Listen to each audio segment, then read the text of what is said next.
Hi, friends. I'm Nicole Bonneville, and I am starting a new show called I'm Not a Doctor, But because I have a series of chronic health conditions that have taken up a lot of my mental space and have needed to be researched and gone through several doctors, the health system, and didn't want to gatekeep any information. I figured the least I can do is share my journey and what I do to try to help with various ailments to make sure that others have the information that they need. So, today is my first episode, and I'm going to talk about chronic migraines because I suffer from migraines due to barometric pressure changes. And it has been nonstop snowing here in Michigan. And that means that I am nonstop fighting the battle of having head pain and trying to be motivated and have energy and still be a kind person. So, I had to do my Emgality injection today, and Emgality is a monthly injection that I do for the prevention of migraines. It's in conjunction with Botox, and the Botox is actually inserted um, probably in different places for different people. But for me, it's inserted like here and here on the sides of the head, around the temples, in the back of the head, on the bottom by the neck, and then in my shoulders. It's about 12 different shots. And that was not enough for me for having the quality of life that I wanted. So we combined the Botox with the Emgality, and then I still get headaches. I still get breakthroughs, but I'm at least in a position where I can live my life and not have to be in a dark room or call into work or anything like that. And so the Botox is a little bit tricky. Um, you have to go through a series of doctor's appointments and trials of other things before they'll approve you for it. You have to be actually diagnosed as chronic migraine before there will be any kind of approval. And traditionally, that means that you're seeing a neurologist, which is a specialist. And the neurologist is the one who actually inserts the Botox. Now, if you have an insurance that requires you to get a referral from your primary care physician for a specialist, then your primary care physician may also have you go through several different rounds of things before they even send you to the specialist.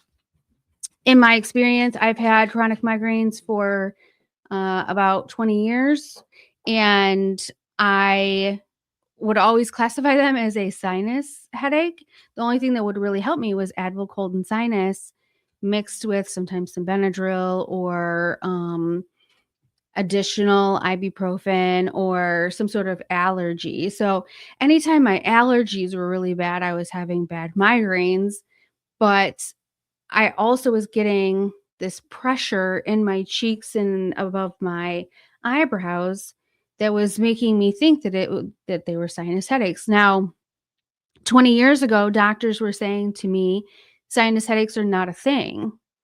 And were not giving me the alternative of knowing that barometric pressure headaches are a thing.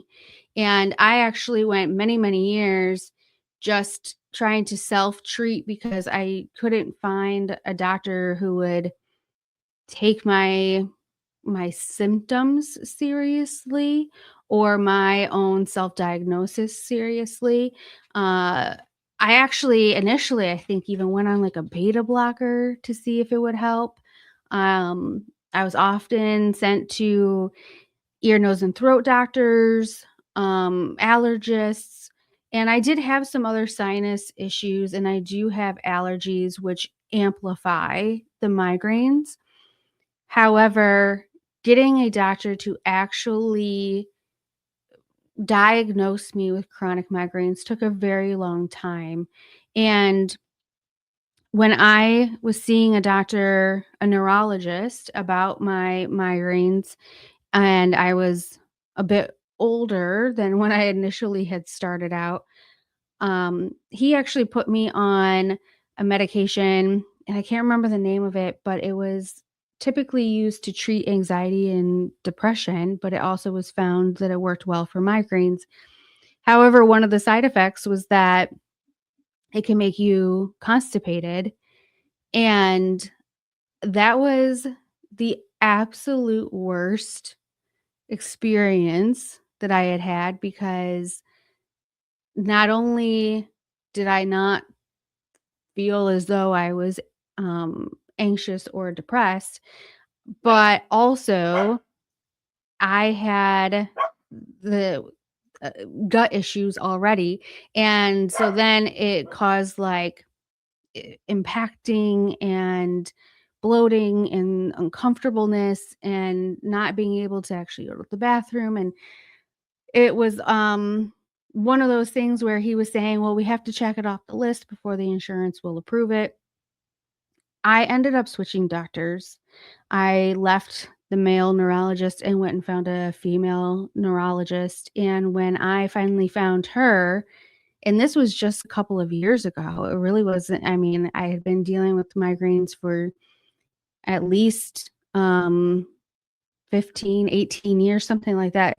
So all of my recent findings, um, and treatments are fairly new.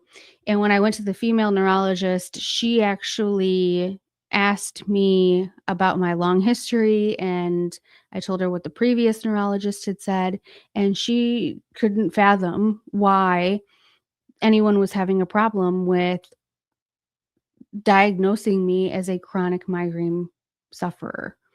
She was extremely empathetic and couldn't believe I had been living this long this way. Um, I didn't have to do anything extra for her. I just told her the journey and my experiences, and that was enough. And so, unfortunately, with our health system, you you get kind of the runaround until you find the right practitioner for you, until you find somebody that is not only going to believe you, but really understand that they can diagnose you with symptoms instead of making you go through this whole checklist. I mean, technicality, I did go through the whole checklist, just not with her. And so thankfully she took my word at it. And so she suggested Botox, and I was hesitant at first because I had not done any kind of injections before. Um, I was also concerned about the price. So the Botox injections are very expensive. The shots cost me, or I guess the initial cost for them is usually around like $3,000 per session, and you do them quarterly. Thankfully, Botox has a reimbursement program. So the Botox has a savings program where you can input your explanation of benefits and your insurance information, and if you qualify, they will reimburse you up to $1,000 per session.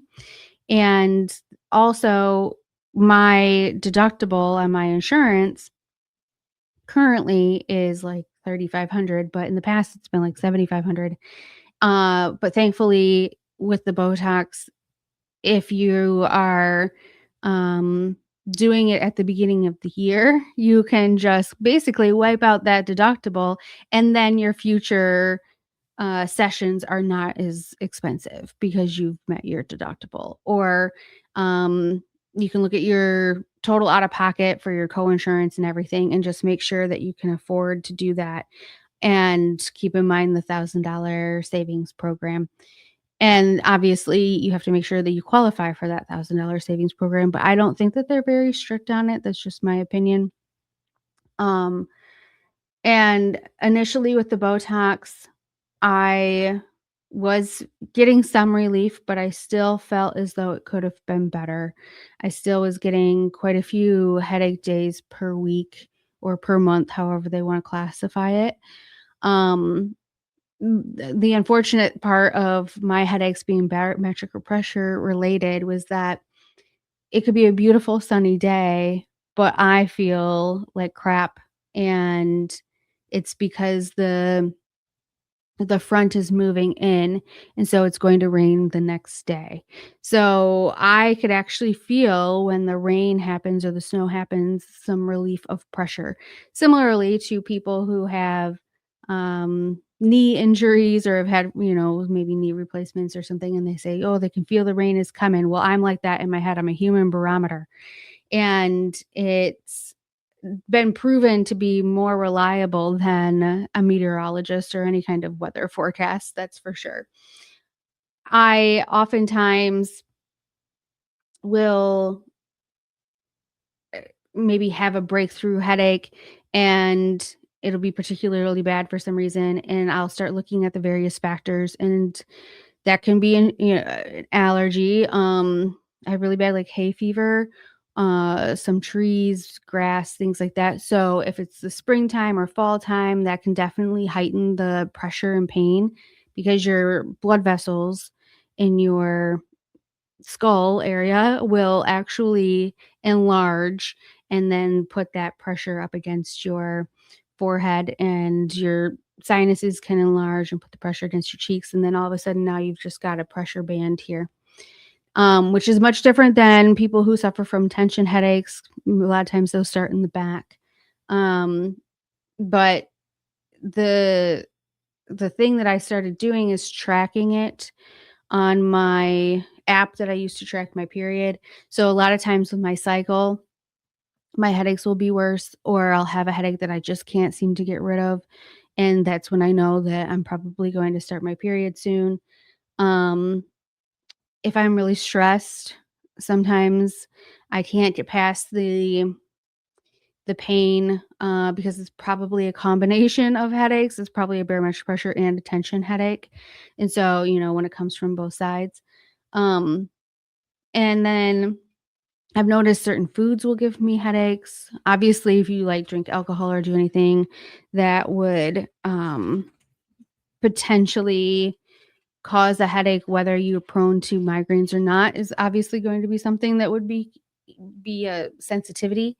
So, with knowing that I still have this issue to manage despite the Botox and any other remedies, we decided that Emgality was going to be in addition to my treatment plan. And so Emgality, it comes in a box like this, and it comes in an injection like this. And I was nervous at first about actually injecting it into myself, and it's really not hard, it's not bad, but it does hurt. And that's not how everybody feels. Some people don't mind the injection itself. For me, it's 10 seconds, and I have to do some breathing and a countdown, knowing that the pain is going to come.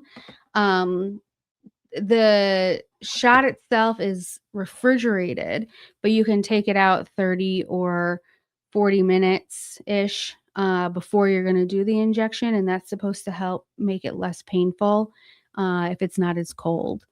But you don't want to forget about it because then it's not as effective. Also, once it's unrefrigerated for that amount of time, you can't put it back in the refrigerator. Um, so if you leave it out, you got to commit to it, set a timer, do something so that you remember to actually do the injection itself. Now, this is a free sample size, and so it actually fits 2 in there. Um, I had a little insurance issue because you need a prior authorization in order to get this medication. And at the end of the year, my prior authorization was actually denied, even though I had been on the medication for, I don't know, I think 2 years now. And the doctor's office did end up submitting new information to the insurance company. It got approved, but I didn't get notified that it was approved until basically December 31st when I received a letter in the mail. Well, my insurance changed on January 1st, so I had to have the office do the prior authorization again, but with a different insurance company.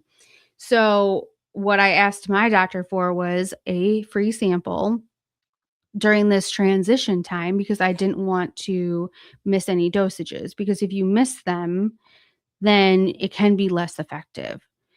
And I don't know how true that actually is, or if they're just trying to keep you on the medicine, or if they're just trying to, if it's a pharmaceutical way of getting more meds out there. But they say the same thing about Botox as well, is like if you don't keep up on this, then it's not as effective.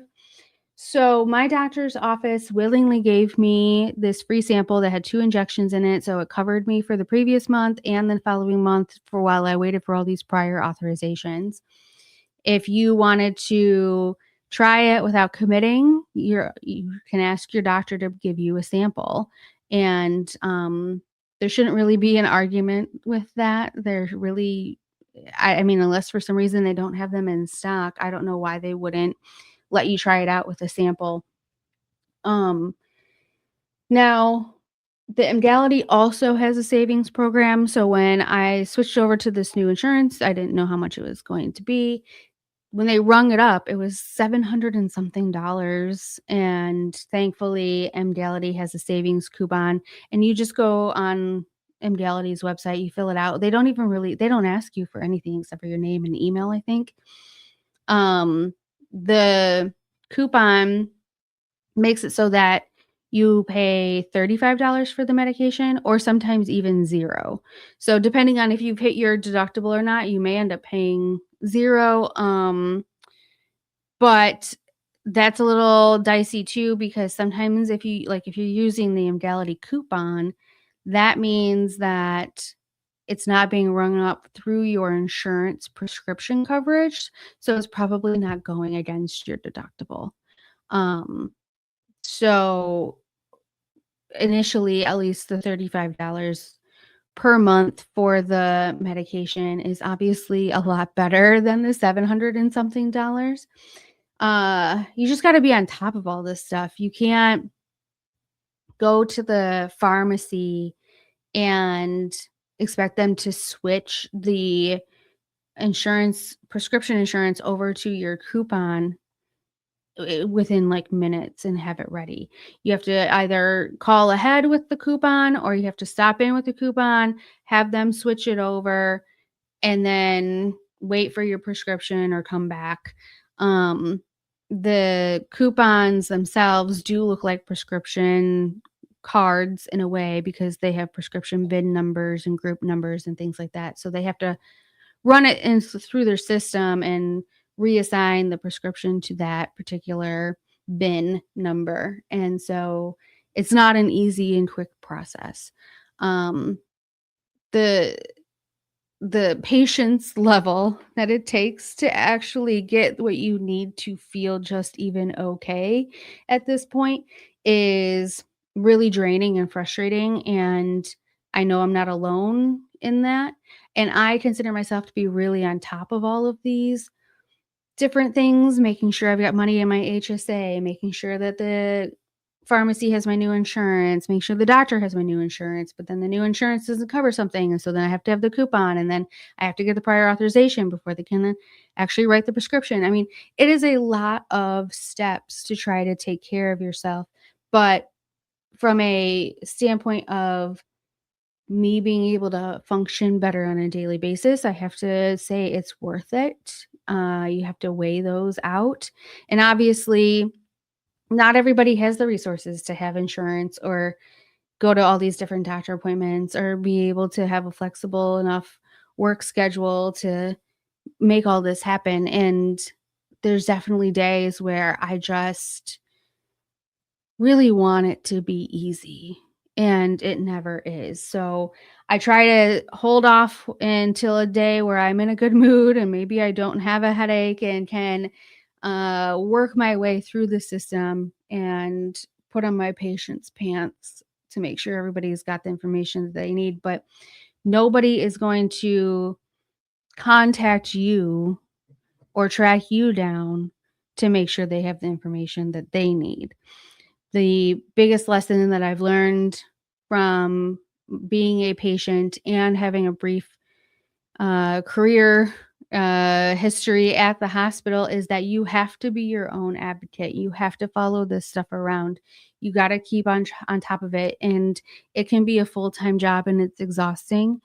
And so, especially when you're trying to get these first few things off the ground, and just know that once everything's in place, it's so much better. I mean, it trust me, it'll be worth it. If you're a headache sufferer, I I miss much less work. I'm much kinder human. I am more social. Um, so for me, it's just the price you pay, I guess, is like your time and how to actually work your way through the system. So if you don't have the resources, or you don't have the ability to go through this, or you don't have the patience, which I don't blame you, um, or maybe your headaches aren't as bad as mine, or you're like me, you still have headaches even though you do all this stuff. So I take sumatriptan, which is the generic for Imitrex. Your insurance will only allow you to take 9 pills a month, or like get your prescription of 9 pills a month. I mean, obviously, if you don't take all nine, then you could end up 1 month taking more. But apparently, if you take more than nine in a month's time, then the medication can actually end up causing headaches. I don't know. I mean, it's just wild to me, but apparently it can be less effective and end up having the reverse effect. And so you don't want to abuse the sumatriptan or Imitrex, however. And mine, I think, is 100 milligrams. I started out at 50, and a lot of people say like it doesn't work for them. I do think it might have a limitation for how long it is effective for certain people, especially if you continue to up the dosage. On a really, really bad day, I might take 2 of them together to try to just knock it out. Other things that I do is, like, I'll take, a half of a Benadryl, which I just get the Kirkland brand, and the only thing with Benadryl is you have to be careful because I heard that it causes either dementia or Alzheimer's potentially. But if it's a bad allergy day, sometimes it's the thing that I need to balance it out. I used to take Benadryl like it was candy, unfortunately. Um, so I had gotten used to not being knocked out or falling asleep on it. Now I take a half and I get kind of sleepy because I haven't really been taking it as frequently. And so that's the only thing about Benadryl is like you can't go thinking that you can operate a car or do your normal business. So some other alternatives is I have this well patch that I get from Amazon, and it is a cooling patch that you put on your forehead and it sticks to your forehead. It doesn't stick super well. So if you're sitting or laying down, like, or you're working at your desk or whatever, you're kind of staying in one spot, it'll stay. If you're up, down, it will most likely end up falling off eventually. Um, However, I do feel that there's a little bit of instant relief with that. I use also ice pack things that are made for your head. They don't stay cold as long, but there's one that's like a scarf type one that you can just like put over like a dome. I have another one that goes around like this, like a bandana, and it has like a little tie thing in the back. And so just getting those blood vessels and things to calm down the inflammation, it can be really helpful. Just putting cold compress or this like cooling patch. I also, if I'm at work or I'm out, I have this Levo menthol stick called Forehead, which also I get from Amazon. And you just roll it on. I mean, it does smell like menthol, so obviously, but you can't see it, and the smell dissipates fairly quickly. But I do notice a bit of um, uh, I don't know if I want to call it a relief, but it's kind of similar to if you had Vicks on your chest and you breathe it in and you get that kind of like feeling it does that, but for my forehead where my headaches are. There's a company in Ferndale, Michigan, so a local company, and they are called Green Daffodil, and they do a headache helper candle. It's like a soy candle, and it's all just essential oils, um, non-GMO soybean oils, that and like dried herbs to uh put together, I don't know, this witchy mix of things that works for me. It's very helpful. This headache helper candle, I'm sure that there's various other things that are like it on the internet somewhere because they also have an essential oil roller. And I'm not going to claim that any one of these things can work well on its own. Generally, I use these things in some sort of combination. Um, if I'm if I'm at home versus at work, my everything changes. And then also, like I said, I get worse migraines before my period starts, so I use Midol Complete as well sometimes, but that has caffeine in it. There is a caffeine-free version. Pamperin? I think? Yeah. Anyway, they have a caffeine-free version. So if it's before noon, then sometimes I'll take the Midol because I feel like the Midol is a cure-all. It actually has um an antihistamine in it and like pain reliever and stuff. So it's got similar component of like a Benadryl, but it's not going to make you sleepy. I'm super sensitive to caffeine, so I have to take it before noon. Otherwise, I won't sleep that night. But the caffeine free ones work. It doesn't seem as effective. So I'm not a caffeine drinker. Maybe that caffeine boost gives me is like just the right mix of something to like put it over the edge to make it helpful. Um, Yeah. So that's like all of the migraine stuff, I think. I don't know. I might have more helpful hints, but in the meantime, I grabbed all of the things that I could think of.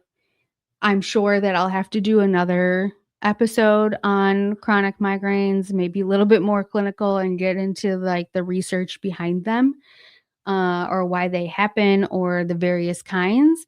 But for today, for my first episode, I just wanted to give my journey and tell you kind of some simple things that you can do to could maybe help you get through a rough day.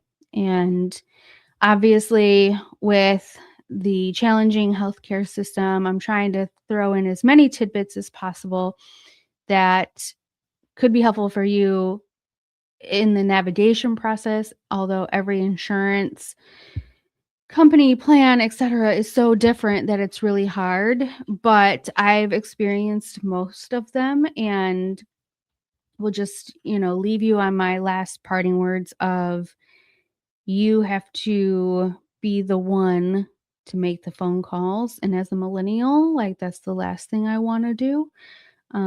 So I understand. So pick a day or pick an afternoon where you're in a decent mood and can be nice to the people on the other end because it's not their fault either that everything is so hard. So I guess that's everything for I'm a Doctor But for today. So I'm Nicole Bonneville and thank you. I'll see you next time.